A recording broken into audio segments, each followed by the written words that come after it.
Hey, what's up everybody? I'm Tommy, and today I'm going to review the PC160JT Benchtop Jointer from Porter Cable.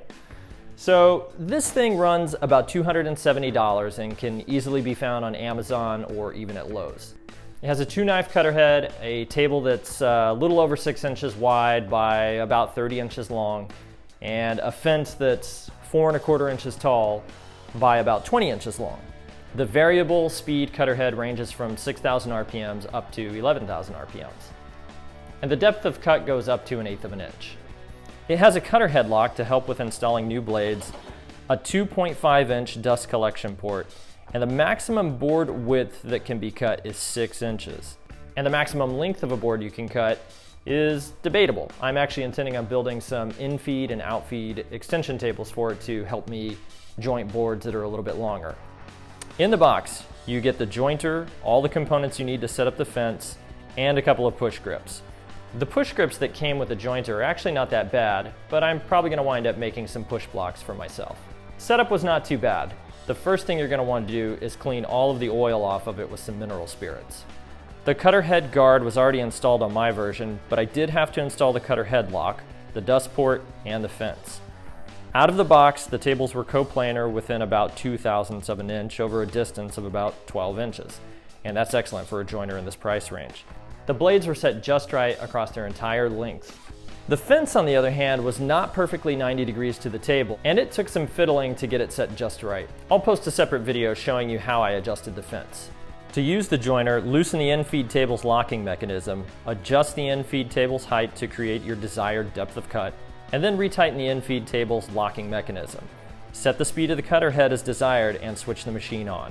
I'm not going to go into proper jointer technique in this video, but if you need a refresher, there's a lot of videos on YouTube that'll do a better job of explaining it than I ever will. I'm actually really impressed with how well this jointer performs at such a low price point. The first board I tested was 2 inches by 5.5 inches by 51 inches long. It came out flat and true and had a perfect 90-degree edge on it. I really couldn't ask for anything more.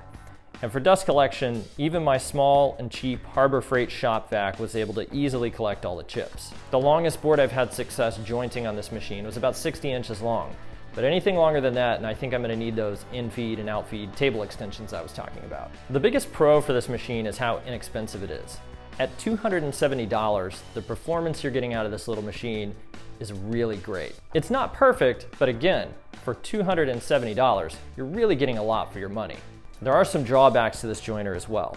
The fence feels a little bit flimsy, so you're going to have to be careful not to apply too much lateral pressure on the fence. Otherwise, you're going to wind up with a board that's out of square. I'm also a little worried that the fence might weaken and become more flimsy over time, but I guess I'm just going to have to wait and see. The 90 and 45-degree stop screws feel like they're cutting into the metal when you tighten them down, and you can actually visibly see that occurring. I doubt it's going to be a long-term durability issue though, because they're never going to cut all the way through the metal. But it does make it difficult to set the stop. As you're turning the screw and you think, oh, it hasn't bottomed out yet, I'm going to keep turning. It may have already actually bottomed out and now it's just cutting into the metal. You just have to be very delicate when you turn the stop screws. The only thing I wish this jointer included that it doesn't already is upgradability to a helical head. Maybe the Burge Helix people will come to the rescue. With those small drawbacks mentioned, it's still a really great overall value. I'd highly recommend it to somebody as their first jointer, maybe somebody who's just getting into woodworking. I'd also recommend it to somebody who has to downsize their operation or has limited space. Again, it's really just a great value at $270 for the performance you get out of this machine. Thanks for watching this video. I really hope you liked it. If you did, please give it a thumbs up, and if you haven't already, be sure to subscribe. Until next time, I hope you have fun building something.